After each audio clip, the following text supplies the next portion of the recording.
Hey there, special educators. Welcome to Autism Academy 360, a podcast to making your job as special education teachers easier. I'm Lisa. And I'm Abby, a behavior specialist. And together, we have over 25 years of special education experience. And I'm a veteran autism teacher. We both are passionate about empowering you with practical teaching strategies and actionable tips and tricks that will help you thrive in your role. Whether you're a seasoned educator looking for fresh insights, a newbie navigating your first classroom, or a parent of a neurodivergent child, this podcast is your go-to resource for all things autism. So let's get started with today's episode. Hey there, and welcome back to another episode of Autism Academy 360. I'm your host, Lisa Holiday, and today we're diving into a topic we've all encountered at some point: disrespectful behaviors in the classroom. Whether it's the child who talks back, the student on their cell phone, or one is refusing to do the work and even saying no when you try to encourage them, it can be tough to navigate. But let's talk about how to handle these behaviors and get back to what we love most, teaching, right? And I know a lot of you are probably in either self-contained settings or inclusion settings where you have some students who are identified or have an IEP, 504 plan, and then you have some students who are just gen ed students. So I am talking about the students who have autism, but are also disrespectful. So the first thing that I want to talk about is changing your mindset. This is probably the most powerful strategy. Kids aren't being disrespectful just to be rude. More often, they're communicating needs in the only way they know how. Think about it. Would it really be easier for a student to follow the rules and fly under the radar? Most likely, yes. But behaviors like talking back or acting out are often not directed at you personally. They're a signal for something deeper, right? This is a sign, a help me sign. Challenging behaviors are a form of communication. The next thing I want you to do is to practice empathy. We never know what's going on in the lives of our students. Take a trauma-informed approach. Instead of blaming or accusing a student, step back and consider that they may be struggling in some way. Even if you don't know exactly why, always lead with empathy. Their dog might have died that morning. Over the weekend, they might have had a house fire. Maybe they lost their mom. Maybe they didn't have any dinner or breakfast and they're so hungry. Please practice empathy. Next, be consistent with your expectations. Kids need boundaries. Spend time teaching and discussing classroom expectations and make sure your students understand them. You know, before group work or say independent tasks, because I love some IWS, right? You want to model the behavior or whatever it is you want to see. This isn't just for the beginning of the school year, guys. You are reviewing these expectations all year long.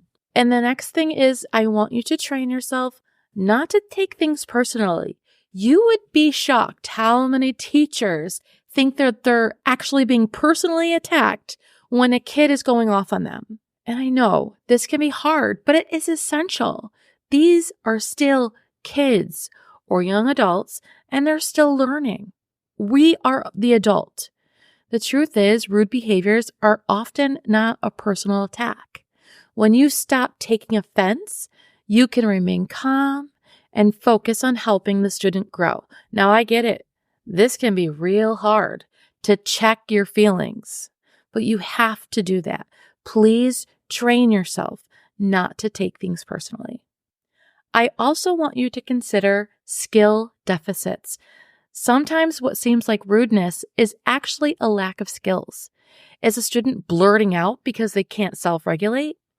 Are they making those rude comments because they don't have a social filter?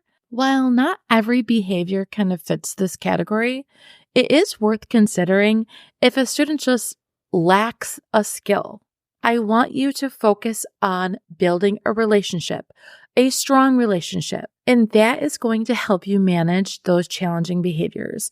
Spend time talking with your students about non-school related topics. I often just sit down at the table and say, oh, what did you do over the weekend? Oh, you play Black Ops on the PlayStation? So does my husband. Whatever it is. Oh, you play soccer? So does my niece. I went to her soccer. Find similar interests, talk about their family, or just listen to what they have to say. Building that connection is so essential because, as the saying goes, connection comes before correction. So I want you to try to ignore what you can. Sometimes the best strategy is just to let it go. Sometimes when I hear that one student say a swear word and they know that I feel like they're just testing me, I'll just walk away like I didn't even hear it. And obviously, if I hear it, I have to say something, but I'll just pretend I didn't hear it. And a lot of this behavior is attention seeking, right? So when a student kind of rolls their eyes or makes a snarky remark, remember, ignoring it prevents a power struggle. And I cannot tell you how many teachers love a good power struggle. Like, we get it. You have the upper hand. You're the teacher. You're the adult. But seriously, let it go. If the behavior needs addressing, try say something like, we're going to talk about this later, or I'm going to get the class started and we need to have a chat in the hallway. This shows that you're kind of handling it, but not in a way that escalates the situation or really escalates your feelings as the teacher. I do want you to prepare for challenging behavior. That's going to happen. So you're going to have behaviors that kind of like pop up. I want you to try to stay calm and de-escalate the situation, acknowledge the student's feelings and kind of problem solve through it, right? We have a program called TCIS that we, as special education teachers, all take, and that helps train us have that like crisis de-escalation piece in hand.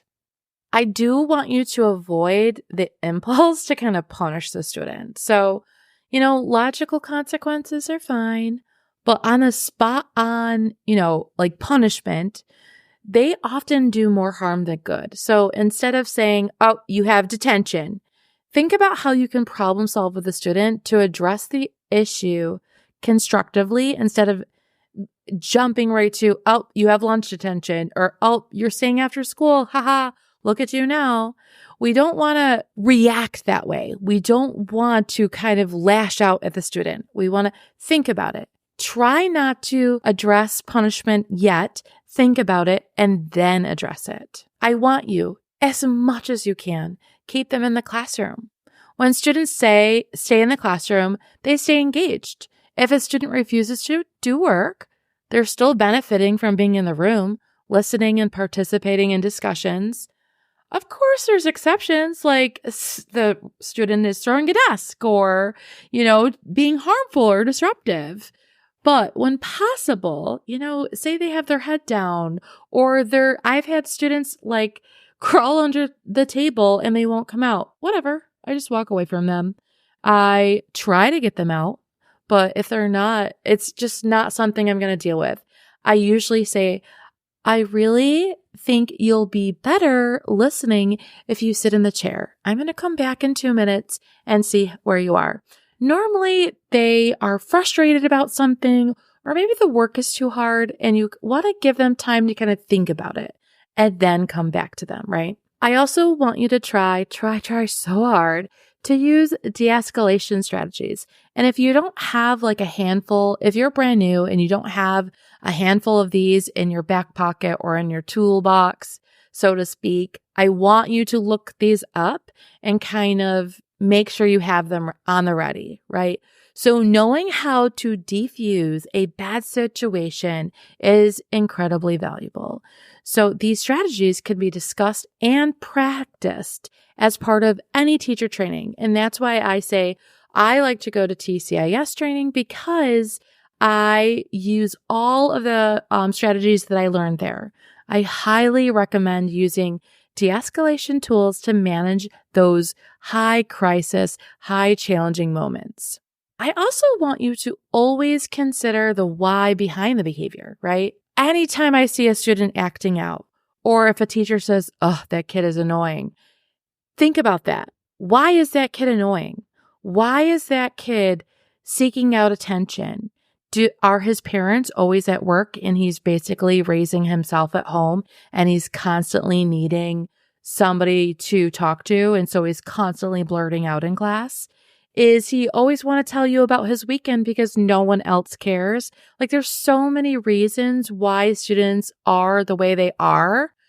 We want to be able to understand the why behind any behavior that's irking you, right? Another thing that I want you to try to do is meet privately with a student. I often pull students, actually, if they have autism or not, I am pulling students right now in my 5th grade class left and right. I like a non-punitive conversation because it can go a long way, right? They're already nervous because they're speaking to an adult, in the hallway. And I just say, what's wrong? How can I help?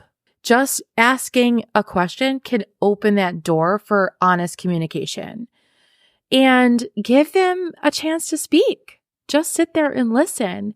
One time I pulled a student to my room and I said, what's going on? And he just kept going and going and going and going. And he said, are you going to talk? I said, no, I'm just listening right now.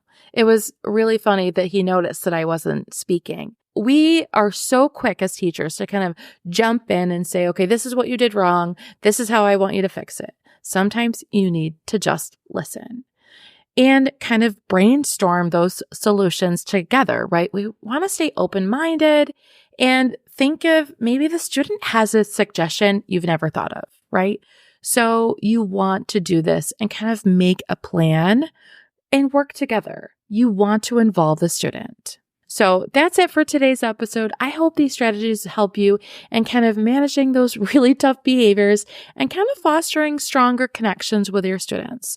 Remember, disrespectful behaviors are often just students trying to communicate their needs. Until next time, guys. Bye-bye. Thanks for tuning in to another episode of Autism Academy 360. We hope that you've gained some tips and motivation to fuel your week ahead. Before you go, don't forget to hit that follow button on your favorite podcast platform so you never miss an episode. If you want to show support, head to Apple Podcasts and leave your rating and review.